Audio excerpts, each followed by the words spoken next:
భక్తి మార్గాన్ని ఏం చేశారు? భుక్తి మార్గాన్ని చేసుకున్నారు. దేవుడి పేరుతోని సొమ్ముబాయ శని బట్టె అనేటటువంటి పరిస్థితి వచ్చింది. కష్టాలు లేకుండా ఎప్పుడు హ్యాపీగా ఉండాలని కోరుకుంటా. ప్రాణం ఉన్న మనిషిని సృష్టించినోడు ఒకడు ఉంటాడు.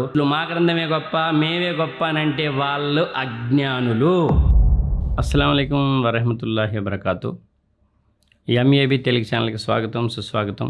ఎంఏబి మహనీయుల అసలైన భక్తి మార్గం. ఈరోజు గొప్ప అంశాన్ని తెలుసుకోబోతున్నాం. అదేంటంటే జంటల సిద్ధాంతం. అలాగే హద్దులు మీరి ప్రవర్తించకండి. ఈ రెండు టాపిక్స్ వేరువేరుగా తెలుసుకుందాం. ఫస్ట్ అంశం ఏంటండి? జంటల సిద్ధాంతం. చివరి దైవ గ్రంథం దివ్య ఖురాన్లో 36వ అధ్యాయంలో 36వ వచనంలో అన్నీ జంటలుగా సృష్టించాను అంటున్నాడు ఆ దైవం. జంటలుగా చేశాడట.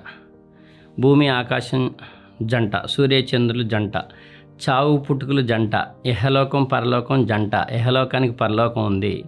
ఇందులో ఒకటి ఉండి ఇంకొకటి లేకపోతే అది రెండోది ఉండదన్నమాట. ఒకటి ఉండి రెండోది దానికి జంట ఉండాల్సిందే. స్త్రీ పురుషులు జంట. ఎగ్జాంపుల్కి స్త్రీ లేకపోయినా పురుషుడు లేడు, పురుషుడు లేకపోయినా స్త్రీ లేదు. అర్థమవుతుందా? జంటలో ఒకటి నిర్వీర్యం అయితే రెండో ఆటోమేటిక్గా నిర్వీర్యం అయిపోతుంది. ఇలాగా జంటలు సిద్ధాంతం చాలా గొప్ప అంశం. మానవుల్లో జంటలు అంటే స్త్రీ పురుషులు, చెట్లల్లో కూడా జంటలు ఉన్నాయి. ఇంకా మీకు కానరాని వాటిల్లో కూడా జంటలు ఉన్నాయి, వృక్షాల్లో కూడా జంటలు ఉన్నాయి. ఇలాగా జంటల్ని దైవం ఎందుకు చేశాడు అంటే ఆయనకి జంట లేదు, ఆయన ఏకైకుడు. ప్రతిదీ జంటలుగా చేశాడు. రెండో పదార్థం కలవకుండా ఏదీ లేదు. ఇప్పుడు మనిషి మళ్ళీ స్త్రీ పురుషులు జంటలో తీసుకుంటే, స్త్రీ తీసుకున్నా మళ్ళీ పురుషుడు విడిగా తీసుకున్నా రెండు కళ్ళు జంట, ఒక ముఖ్య ఉన్న రెండు రంధ్రాలు ఉన్నాయి జంట, రెండు చేతులు జంట. అర్థమవుతుందా? బ్లడ్ ఒకటే ఉన్న ఎర్ర రక్త కణాలు తెల్ల రక్త కణాలు జంట. ఇలా రెండవ పదార్థం కలవకుండా సృష్టిలో ఏదీ లేదు. ఏకైక పదార్థం ఉన్నది ఏదీ లేదు. ఏకైక పదార్థం రెండో పదార్థం కలవకుండా ఉన్నది ఒక్కటే, అది దైవ పదార్థం. దేవుడు ఒకే పదార్థంతో ఉన్నాడట. అందుకని ఆయన్ని అద్వితీయుడు అని పిలవటం జరిగింది. దివ్య ఖురాన్లోనైనా దివ్య ఖురాన్కు ముందున్న గ్రంథాల్లోనైనా ఏమని పిలవడం జరిగింది? అద్వితీయుడు, ద్విత్వం కానిది, రెండు కానివాడు. ఈ విషయం అర్థమైతే దేవుడి గొప్పతనం అర్థమైనట్టే. ఏంటది? ఒక్కసారి మీరు గమనించుకోండి. దేవుడి యొక్క మనం రూపం పెట్టాలంటే అది భగవద్గీతలో కానీ, అది దివ్య ఖురాన్లో కానీ, బైబిల్లో కానీ ఏమంటాడంటే ఆయన అందరినీ చూస్తున్నాడు, సమీయుల్ బసీర్. ఆయనని ఎవ్వరూ చూడలేరు. ఇది ఏదైతే దివ్య ఖురాన్లో చెప్పడం జరిగిందో భగవద్గీతలో కూడా 7వ అధ్యాయంలో 24వ శ్లోకంలో అవ్యక్తం వ్యక్తిమాపన్నం మన్యంతే మామ బుద్ధయః పరం భావమా జానంతో మమ వ్యయమనుత్తమం. వ్యక్తము కానివాడు భగవంతుడు అంటే. కానీ ఇవాళ అన్ని వర్గాలు, ముస్లిం వర్గాల్లో కొంతమంది, హిందూ వర్గాల్లో ఎక్కువ మంది, అర్థమవుతుందా? దాంట్లో కూడా కొంతమంది ఉన్నారు దేవుడు కానరాడని చెప్పేటటువంటి వాళ్ళు.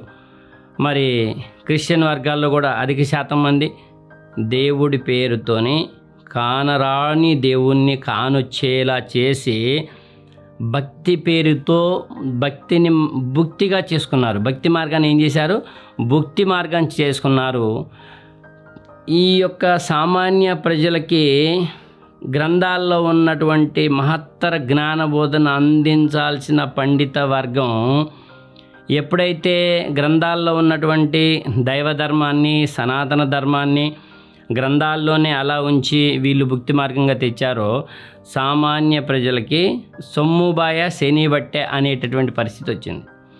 ఎక్కడికి పోయినా చూడండి, మీరు హోటల్కి వెళ్ళాం, చిన్న ఎగ్జాంపుల్ చెప్తున్నాను. అక్కడికి పోతే ఇడ్లీ ఎంత, దాని ఇడ్లీ అని రాసి దాని పక్కన ప్లేట్ ఎంతో రేటు రాస్తారు, దోశ రేటు రాస్తారు, అలాగే ఇంకా ఊతప్పం, వడ, అన్ని రేట్లు ఒక టేబుల్ కానొస్తూ ఉంటుంది, రేట్ల టేబుల్. మీరు ఎక్కడికి వెళ్ళినా, దర్గాలకు వెళ్ళినా, గుళ్ళకి వెళ్ళినా, చర్చిలకి వెళ్తే అవన్నీ ఏముండదు, దశంభాగాలు అంటారు. మరి ఈ టేబుల్ ఒకటి కానొస్తుంది. ఏం టేబుల్, ఈ పూజకింత, ఈ పూజకింత, అర్చనకింత, దీనికింత అని చెప్పి అక్కడ బోర్డులే పెట్టుకొని డబ్బులు వసూలు చేస్తున్నారు. కానీ సాక్షాత్తు భగవంతుడు ఏమంటున్నాడు, భూమి ఆకాశాలలో ఉన్నదంతా కూడా నీకు దాసోహం చేశాను, నీకు అర్పితం చేశాను, నువ్వు తిను, అంతా తిను, నువ్వు నాకేం పెట్టలేవు, నీ ఆహార పదార్థాలు వద్దు, నీ డబ్బులు వద్దు, నీ గుండె, నీ మనసు, నీ శిరస్సు, మనస్ఫూర్తిగా మనస వాచ కర్మని అంటారు కదా, నీ యొక్క ఆచార వ్యవహారాలు నేను చూస్తున్నానని భయంతో నాకు మాత్రమే నువ్వు దాస్యం చెయ్యి, తల వంచు. అదే గొప్ప ఆరాధన. ఆరాధన ఫ్రీ, దైవ ఆరాధన, భక్తి అనేది ఫ్రీ. భక్తి పేరుతో భక్తి మార్గం చేసిన వాళ్ళందరికీ బుద్ధి చెప్పే రోజు, అన్ని వర్గాలకి బుద్ధి చెప్పే రోజు రావాలి అంటే గ్రంథాల్లో ఉన్న మహత్తరమైనటువంటి జ్ఞాన వెలుగుని చదువుకున్న ప్రతి ఒక్కళ్ళు ఎంతో కొంత సమయం తీసి తెలుసుకొని అందరికీ తెలపాలి, నేర్చుకొని నేర్పాలి. అది భగవద్గీత అయినా సరే, బైబిల్ అయినా సరే, ఖురాన్ అయినా సరే, దాంట్లో ఉంది చెప్పాలి. ఎందుకు అంటే సాక్షాత్తు భగవంతుడు 1,24,000 మంది పైగా ప్రవక్తలను పంపించాడట. అంటే యుగానికి ఒక గ్రంథం ఉందంటాడు, జాతికి ఒక ప్రవక్త వచ్చాడంటాడు.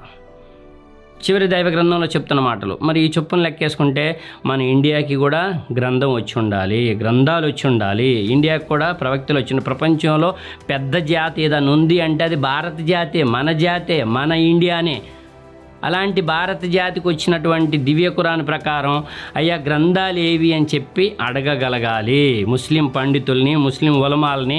మరి పూర్వ గ్రంథాల్లో సత్యం ఉందనే ఖురాన్ అవుతుంది, మరి గ్రంథాలన్నీ నమ్మమని ఖురాన్లో ఉంది, మరి మా గ్రంథాన్ని మీరు నమ్ముతున్నారా అని చెప్పి ముస్లిం ఉలమాల్ని, ముస్లిం పండితుల్ని భగవద్గీత చదివి భగవంతుడు ఒక్కడే భగవద్గీతలు అని చెప్పి తెలుసుకొని ముస్లిం పండితులను కానీ క్రైస్తవ పండితులు మా గ్రంథమే గొప్ప, మేమే గొప్ప అని అంటే వాళ్ళు అజ్ఞానులు.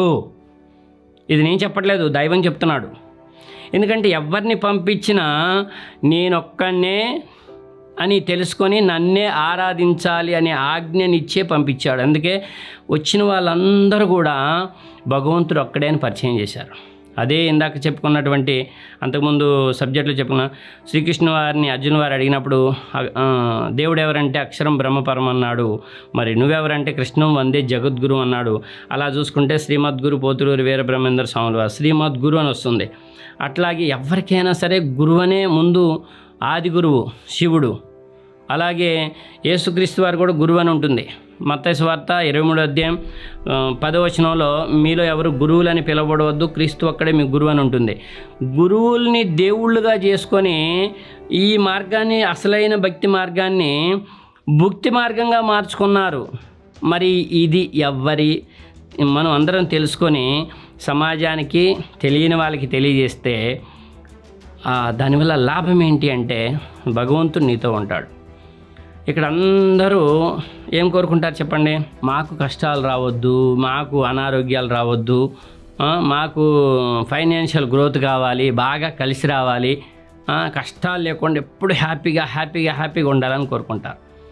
అదైతే సాధ్యం కాదు. కానీ భగవంతుని ఏం కోరుకోవాలంటే భగవంతుడు చెప్తున్నాడు పగలు రాత్రి రెండూ తిప్పుతున్నాను. పగలంటే చాలా అర్థాలు వస్తాయి. వెలుగు అంటే జ్ఞాన మార్గం, అంటే ధర్మ మార్గం. రాత్రి అంటే చీకటి మార్గం, అజ్ఞాన మార్గం, అధర్మ మార్గం. ఇలాగ చాలా అర్థాలు వస్తాయి. మరి రాత్రి అంటే బాధలు, వెలుతురు అంటే సంతోషం. ఇలాగా సంతోషాన్ని దుఃఖాన్ని, అంటే పగలుని రాత్రిని ఎలా తిప్పుతున్నానో సంతోషాన్ని దుఃఖాన్ని మానవుల మధ్య నేను తిప్పుతూ ఉంటాను అని చెప్పి దైవమే చెప్తున్నాడు. అలాంటి సంతోషం వచ్చిందని ఎగిరి గంతేయటం, బాగా కలిసి వచ్చిందని అహంకారానికి లోనైపోయి అడిపోయేవాన్ని ఇడిపోయేవాన్ని ఏరా వర అహంకారంతో దౌర్జన్యంతో వెర్రవీగుతావా నువ్వు?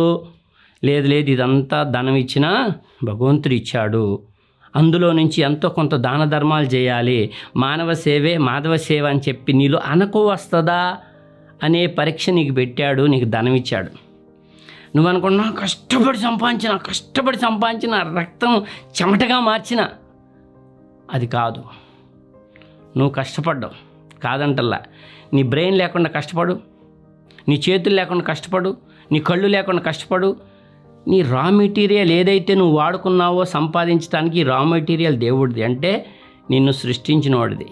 ఆయన నీకంటే ఇంకా తెలివిగల్లోని, నీకంటే ఇంకా కష్టపడ్డోని నీ ఎదురుకు తీసుకొస్తాడు. నీకంటే తక్కువ స్థాయిలో సైకిల్ వేసుకుని తిరుగుతూ ఉంటాడు. తెలివితేటలు చూస్తేనేమో ఆకాశం అంత ఎత్తుంటాయి, ఆర్థిక స్థితి చూస్తేనేమో సైకిల్ మీద నడుస్తూ ఉంటావు, నువ్వే కారులో పోతూ ఉంటావు. మరి అతనికి తెలివి ఉందిగా, అతను సంపాదించలేకపోయాడే. ఇక్కడ ఒక విషయం గుర్తుపెట్టుకోవాలి, పుట్టెడు ఆముదంలో దూకినా అంటే ఎవరికి అంటిద్దని ఒక సామెతను చూసారా? మనం సంపాదించాలి అనే ఆలోచన మనకు ఉండాలి, కష్టపడాలి. ఆ కలిసి వచ్చే అంశం అంటారే, అదృష్టం అంటారే, ఈ విధిరాత అంటారే, అది కూడా నాకు అనుగ్రహించు, నన్ను ఉన్నతుడిగా చేయని చెప్పి మనం భగవంతుని కోరుకోవాలి. అప్పుడు ఆయన ఇస్తాడు. నువ్వు అడగకపోయినా విధిరాతలో కొంత ఉంటుంది, అది ఇస్తాడు. విధిరాతలో వచ్చిన దాన్ని నేను కష్టపడితే వచ్చింది అని చెప్పి నువ్వు అహంకారానికి లోనైపోయి ఈ యొక్క నీకంటే తక్కువ సమాజాన్ని, బలహీన సమాజాన్ని ఒరే తురే అని చెప్పి దౌర్జన్యం దృష్టితో చూస్తే ఏమవుతుంది? పగలు రాత్రి, పగలు రాత్రి. ఇప్పుడు నువ్వు ధనం వచ్చింది, మళ్ళీ అమ్మటే డౌన్ఫాల్ అయిపోతావు, దరిద్రుడు అయిపోతావు, పేదోడు అయిపోతావు. అప్పుడు నిన్ను చూసి సమాజం నవ్వే పరిస్థితి రాకూడదు. అలాగని నువ్వు పేదవాడిగా ఉన్నా, బాధలు వచ్చినా, కష్టాలు వచ్చినా ఇది భగవంతుడి పరీక్ష. ధనం వచ్చినా ఇది భగవంతుడి ప్రసాదితం అని చెప్పి నిన్ను నువ్వు బ్యాలెన్స్ చేసుకున్నప్పుడు నువ్వు ధన్యుడివి. ఈ విధానాన్నే సమాజం మెచ్చుతుంది, దైవమే మెచ్చుతాడు. ఇది గొప్ప అనుగ్రహంగా భావించాలి. మానవ జీవితం చాలా గొప్పది. ఇంకొక టాపిక్ చెప్పాను, హద్దులు మీరి ప్రవర్తించకండి.